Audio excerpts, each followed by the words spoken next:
bekal terbaik dalam menghadapi gejolak kehidupan ini tidak lain adalah iman. Yang kedua, pahala dan dosa. Dua hal kontroversial. Pahala adalah bekal, dosa adalah beban. Tapi kita sekarang kan tidak begitu terangsang kepada yang abstrak. Orang berlomba mencari yang konkret-konkret saja, yang real. Kalau memang dosa, benjol dong, kira-kira begitu. Kira-kira begitu. Persis orang Yahudi dulu. Orang Yahudi itu kan pernah minta kepada Nabi Musa, "Ya Musa, lan nu'mina laka hatta narallaha jahrah." Musa, kami nggak bakal mau beriman kepada Allah kalau belum kami lihat Allah ada nongkrong di depan kami. Kalau memang Tuhan ada, taruh dong di depan kami. Mau yang konkret-konkret saja. Kalau memang dosa, benjol dong. Kalau memang pahala, berasa dong. Orang terangsang kepada yang real, yang konkret-konkret saja. Karena itu, untuk mengejar dosa orang mau bayar. Tapi untuk mengejar pahala, walaupun tidak bayar, orang segan. Ini yang dikatakan oleh Nabi. Kamu mengharapkan ke surga, tapi kamu berat melaksanakan sesuatu yang bisa membawa kamu ke surga. Kamu ingin jauh dari neraka, tapi tiap saat kamu lakukan perbuatan-perbuatan yang justru menjerumuskan kamu ke neraka. Idda'aitum an-najata minan nar wa ramaitum fiha anfusakum. Kamu ingin selamat dari neraka, tapi kamu lemparkan diri kamu ke neraka. Kamu ingin masuk surga, tapi berat sekali kamu melakukan perbuatan-perbuatan yang bisa menyampaikan kamu di surga. Saudara-saudara kaum muslimin rahimakumullah. Jadi hal keempat yang merupakan perbendaharaan surga adalah la haula wa la quwwata illa billah. Satu sisi ini merupakan ucapan yang memperberat timbangan akhirat. Pada sisi lain ini merupakan sikap hidup seorang muslim. Kesadaran batin yang sangat dalam bahwa tidak ada daya dan kekuatan kecuali Allah. Dan itu kita simbolkan pada saat memulai pekerjaan dengan Bismillah. Dengan menyebut nama Allah. Satu kesadaran moral. Saya hanya bisa melakukan ini karena diberikan daya dan kekuatan oleh Allah. Lahirlah sikap tawadu, rendah hati, tidak melonjak menjadi angkuh dan sombong. Saudara-saudara, sampai sini dulu jumpa kita kali ini. Semoga 4 perbendaharaan surga ini dapat kita lakukan, yang kelak akan merupakan bekal kita di kemudian hari nanti. Amin ya rabbal alamin. Bapak-bapak, ibu-ibu, saudara-saudara kaum muslimin rahimakumullah. Di dalam kehidupan kita sebagai seorang muslim, minimal 5 kali dalam sehari semalam kita mendengar seruan untuk mendirikan solat yang disebut azan. Ada kalimat menarik di dalam kalimat azan itu, yakni seruan hayya 'alal falah, marilah menuju kepada keberuntungan, marilah meraih kemenangan. Seruan ini adalah kecenderungan dari setiap manusia, apapun warna kulitnya. Artinya, setiap orang dalam hidup selalu ingin meraih dan mencari kemenangan. Kemenangan akan melahirkan kepuasan batin, dan kepuasan batin memberikan kebahagiaan. Sedangkan kekalahan melahirkan penderitaan batin, dan penderitaan batin menjerumuskan seseorang di dalam berbagai bentuk kerugian. Jikalau inilah seruan azan, maka masalahnya ialah apa yang menyebabkan kita meraih kemenangan. Al-Quranul Karim memberikan tuntunan dan ajaran kepada kita bahwa orang-orang yang memperoleh kemenangan itu tidak lain adalah orang-orang yang bertakwa. Hanyalah mereka yang bertakwa kepada Allah Subhanahu wa ta'ala pada akhirnya akan tampil sebagai pemenang. Lalu siapa orang yang bertakwa itu? Dijelaskan dalam awal-awal Al-Baqarah.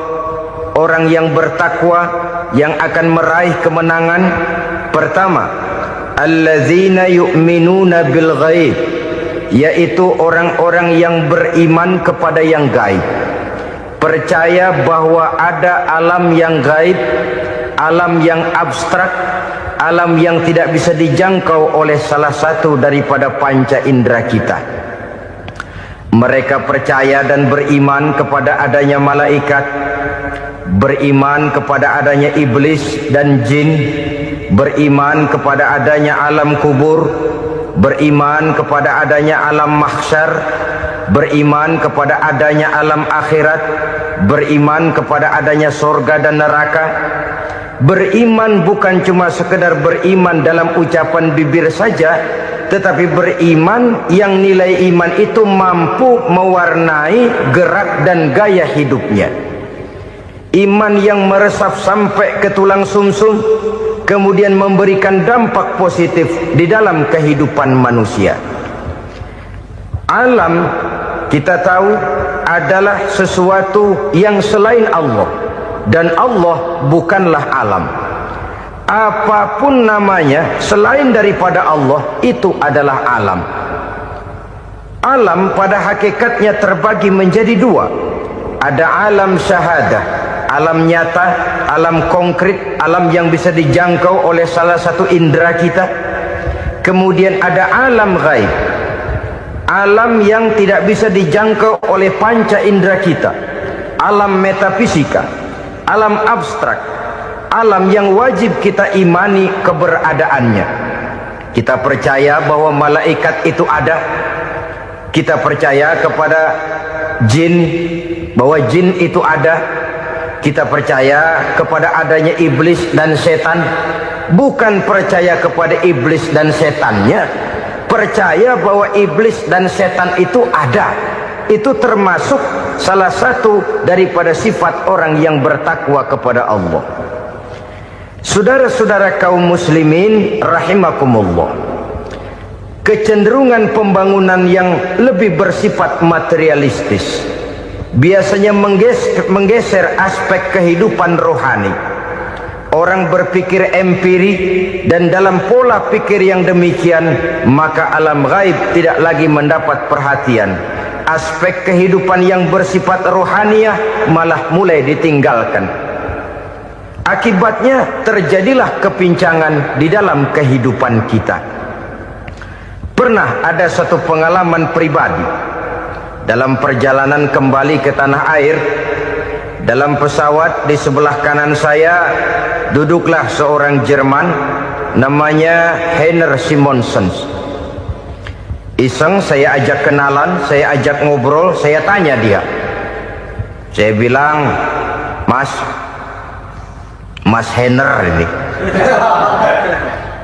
kalau pesawat yang kita tumpangi ini jatuh ke bawah, kira-kira apa yang bakal terjadi, Mas? Dia bilang, kita semua akan mati. Begitu? Iya. Oke. Apa itu mati? Tanya saya. Dia bilang, untuk tahu apa itu mati, kita harus tahu lebih dahulu apa itu hidup. Saya pikir nih bule bisa ngomong juga. Baiklah, kata saya. Apa hidup menurut Anda itu? Oh, hidup itu, dia bilang, kalau seluruh anggota badan kita bekerja secara normal, paru-paru memompa darah secara normal, jantung berdetak secara normal, sel-sel tubuh bekerja secara fit, dan organisme tubuh hanya mau bekerja secara normal, dia bilang, kalau kita memberi makan yang cukup, menu yang teratur, dan gizi yang lengkap. Saya bilang, kesimpulannya apa, Ner? Dia jawab, hidup adalah dari tangan ke mulut. Life is from the hand to the mouth, kata dia. Hidup adalah dari tangan ke mulut. Jadi masalah hidup tidak lebih daripada masalah isi perut. Orang pergi pagi, pulang sore, peras keringat, banting tulang, perut yang dibelain. Saya bilang, you are wrong. Sampean salah, Ner. Kamu orang Islam bukan? Bukan. Pantas. Kenapa saya salah? Dia bilang, ya jelas salah. Salahnya di mana? Kamu ini manusia, Kalau hidup cuma dari tangan ke mulut, saya bilang kambing di kampung saya juga begitu pikirannya, Ner. Itu kambing di kampung saya, asal perutnya kenyang, sudah hidup dia. Perkara besok bagaimana, lusa prospeknya macam mana, bulan depan ada apa, kambing nggak pernah mikir. Di kampung saya kambing juga pikirannya begitu. Kamu Kristen ya? Tadinya. Loh kok tadinya, lalu apa sekarang kamu ini? Dia bilang sekarang saya netral. Saya tidak beragama, tapi saya percaya kepada Tuhan sebagai pencipta alam. Saya ingat benar dia bilang, I haven't any religious, but I believe to God as the creator of the world. Kenapa bisa netral begitu, Ner? Habis saya bingung katanya. Islam bilang Islam baik, Kristen bilang Kristen baik, Hindu Buddha bilang Hindu Buddha baik, semua agama baik. Saya netral sekalian, nggak beragama.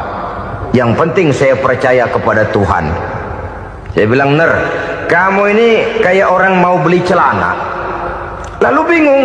Yang satu bilang Levi's bagus, yang satu bilang Blue Jean hebat, yang satu bilang Wool England hebat. Celana ini hebat, celana itu bagus, celana ini hebat. Semua celana bagus, kamu bingung. Akhirnya netral, tidak pakai celana. Itu juga salah. Saya pikir-pikir, kemudian saya melihat bahwa dua pola berpikir Henner ini nampaknya sudah mulai menggejala di lingkungan masyarakat bangsa kita. Disadari atau tidak, secara jujur kita harus berkata, dua pola pemikiran Henner ini mulai berkembang di tengah masyarakat bangsa kita. Pertama, pola pikir materialisme. Hidup adalah dari tangan ke mulut. Masalah hidup tidak lebih masalah isi perut. Itu yang perlu dibela, dan disitulah arti kehidupan. Pergi pagi, pulang sore, peras keringat, banting tulang untuk mempertahankan perut. Kalau sudah kemari cara orang berpikir, maka buat apa percaya kepada yang gaib?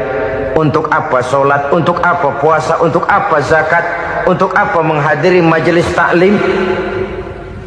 Tanpa kepercayaan kepada yang gaib, hidup berjalan menurut alur empiris dan materialis. Kalau sudah ke sana cara orang berpikir, biasanya orang lalu cenderung menghalalkan segala cara. Hanyalah orang yang percaya bahwa akhirat ada. Hanyalah orang yang percaya bahwa alam kubur itu ada. Hanyalah orang yang percaya bahwa malaikat itu ada, hidupnya akan lebih terarah dan terkendali. Karena kepercayaan kepada yang gaib, yang merupakan fase daripada kehidupan setelah hidup yang sekarang ini, mewarnai gerak pribadi seseorang di dalam dia melakukan kegiatan hidupnya. Pola berpikir materialisme, disadari atau tidak, mulai menggejala di lingkungan masyarakat bangsa kita. Hidup tidak lebih dari urusan tangan ke mulut, mulut ke tangan, tangan ke mulut. Asal perut sudah kenyang, hiduplah sudah. Perkara bagaimana prospek hari yang akan datang, bagaimana akhirat, tidak jadi persoalan. Ini yang oleh Nabi diperingatkan, ad-dunya sijnul mu'min wa jannatul kafir.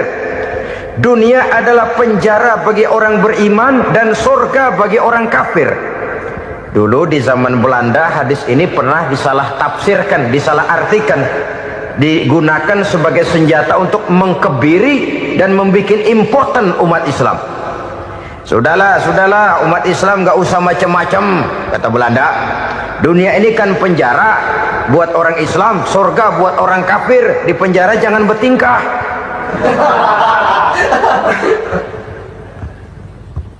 Pengertiannya tidak begitu. Dunia adalah penjara bagi orang mukmin. Artinya dalam kehidupan dunia seorang mukmin tidak bebas memperturutkan hawa nafsunya. Di penjara hawa nafsunya. Sebaliknya, surga bagi orang-orang kafir. Buat orang kafir, surgalah dunia ini. Mereka bebas memperturutkan hawa nafsunya. Dilarang tidak terlarang, dicegah pun tidak tercegah. Mereka hidup menurut alur bisikan nafsu mereka sendiri. Kemudian bila ajal datang, maut merenggut nyawa, selesailah surganya sampai di situ. Maka bagi orang-orang yang tidak percaya kepada adanya akhirat, kepada adanya alam gaib, surganya sebatas umurnya. Sekali lagi, surganya sebatas umurnya. Bila umur selesai, ajal pun datang merenggut nyawa, selesailah sudah surganya sampai di situ. Alangkah pendeknya perjalanan orang-orang yang tidak percaya kepada alam gaib ini.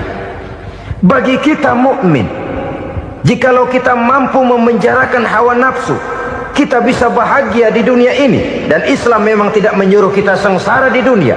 Raih dunia, kejar dunia, gapai dunia sebagai alat untuk mencapai kebahagiaan di akhirat nanti. Hidup adalah satu perjalanan panjang yang terbentang sejak kita terlahir dari alam rahim sampai kepada alam akhirat nanti. Andai kata kita gagal meraih kebahagiaan di dunia, toh kita masih punya akhirat.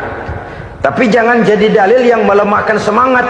Biarin dah kita di dunia kebelangsat, yang penting akhirat. Akhirnya dunia benar-benar kebelangsat.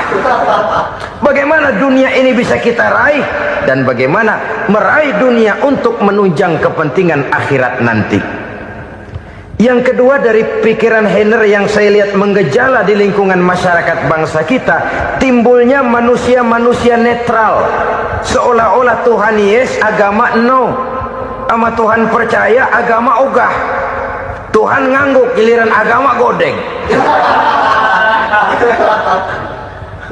Padahal hampir dalam setiap ayat dalam Quran, kata-kata amanu biasanya bergandeng dengan wa amilus sholihat, iman dan amal soleh.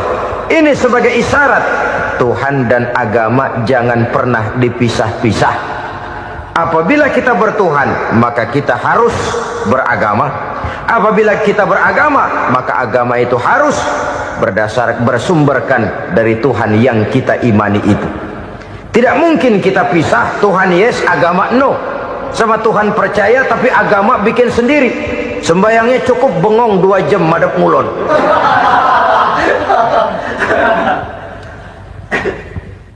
Saudara-saudara kaum muslimin rahimakumullah.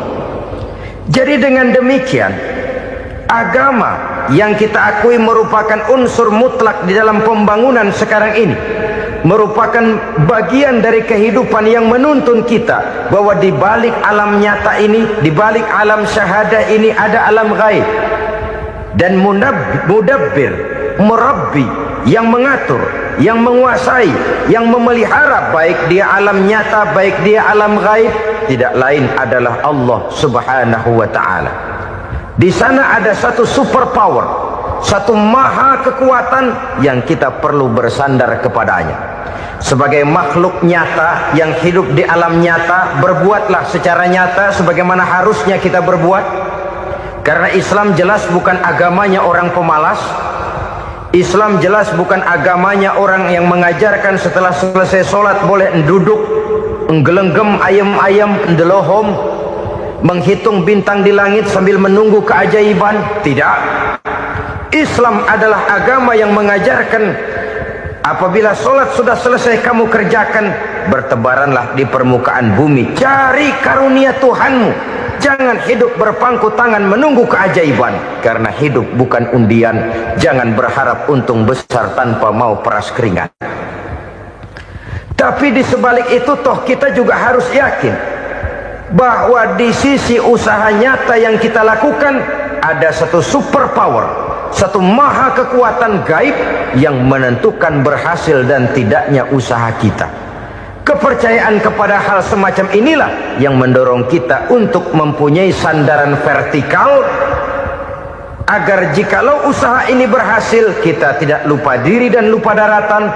Jikalau usaha ini gagal, kita tidak putus asa dan buruk sangka, tidak cupik pandangan dan sempit hati, tapi mampu melihat persoalan dengan kacamata putih sambil husnuzon kepada Allah Subhanahu wa ta'ala. Kita percaya malaikat itu ada yang namanya Raqib dan Atid, mengawasi gerak hidup kita sampai kepada gerak hati kita. Ini memberikan sugesti agar kita berhati-hati. Tidak sejengkal tanah pun kita bisa berlindung dari pengawasan rakib dan atid. Ada munkar nakir yang akan menyoal kita di alam kubur. Ada malaikat malik, penjaga neraka. Ada malaikat